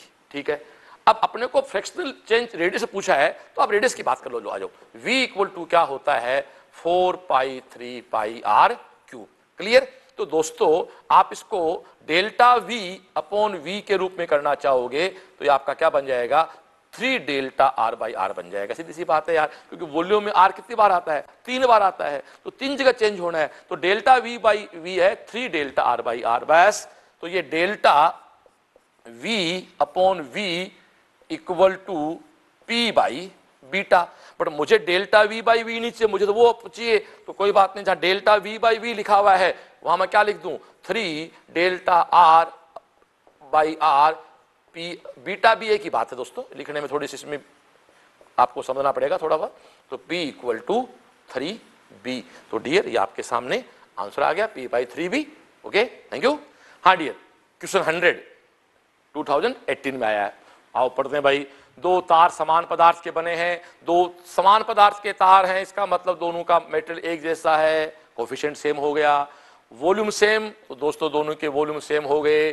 पहले तार के अनुप्रस्थ काट का क्षेत्रफल A है, क्रॉस सेक्शन A है, दूसरे तार के अनुप्रस्थ काट का क्षेत्रफल 3A है। दोनों पे दोस्तों F बल, यदि बल F लगाकर पहले तार की लंबाई में डेल्टा L की वृद्धि की जाती है, तो दूसरे तार की लंबाई में इतनी वृद्धि करने के लिए कितने बल की आवश्यकता होगी, इसको भी दोस्तों डेल्टा L करने के लिए F डैश की वैल्यू निकालनी है। भूल जा फिजिक्स को। क्या कहता है, दो तार एक पदार्थ के, इधर देख, दो तार हैं वो एक पदार्थ के बने हुए हैं। अगला कहता दोनों का वॉल्यूम समान है, एरिया एक का A है, दूसरे का 3A है। दोस्तों एक पर F पर लगाया तो डेल्टा L की वृद्धि हुई, तो दूसरा में उतनी वृद्धि करने के लिए कितने बल की आवश्यकता है, यही तो बात हुई ना। तो बस आ जाओ, पेज खाली देना मेरे को भैया, आ जाओ डियर। तो आप खुद जानते हैं F upon A delta L, clear. कौन कौन कांस्टेंट हैं, गामा, इसके पीछे 1 2 नहीं आएगा दोस्तों, A अलग अलग हैं तो इसके पीछे A1 आएगा। आप खुद कह रहे हैं दोनों के फोर्स अलग अलग हैं तो F के पीछे 1 2 आएगा। डेल्टा L आपको क्या करना है, सेम रखना है, तो लंबाई दोनों की अलग अलग है, इसके पीछे 1 2 आएगा। एक बड़ा मास्टर फंडा है, जो बदलता है, जो वेरी करता है, उसके पीछे 1 2 लगा लो बस। अब आप देखते हो तो ये आपका एक रिलेशन बन गया। और दूसरा मैं आपके सामने लिखूं, गामा लिखूं, तो मुझे इसके, आप इसको डैश, इसको 2 लगा दो, इसको F2 कह दो, इसको L2 कह दो, इसको A2 कह दो, और डेल्टा L के 1 2 नहीं आएगा क्योंकि स्पष्ट कहता है। वापस क्वेश्चन माना एक बार, क्वेश्चन माना वापस। अगला सब कहता है कि दूसरे तार की लंबाई में इतनी ही वृद्धि, सेम वृद्धि करनी है, वापस क्वेश्चन माना।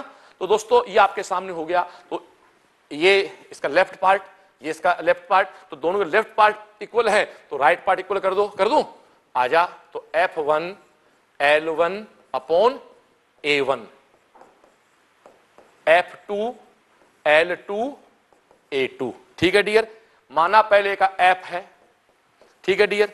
लेंथ, पहले वाले की लेंथ क्या है भाई, अब यहां एक चक्कर पड़ेगा, लेंथ का मान नहीं दिया हुआ है, ठीक है डियर, कोई बात नहीं, लेंथ का मान नहीं दिया हुआ है तो हम लेंथ का मान निकाल लेते हैं। याद करो जब वॉल्यूम कांस्टेंट होता है तो भूल गए क्या, A1 L1 equal to A2 L2, यानी L1 बाई L2 बराबर क्या है रे, A2 बाई A1।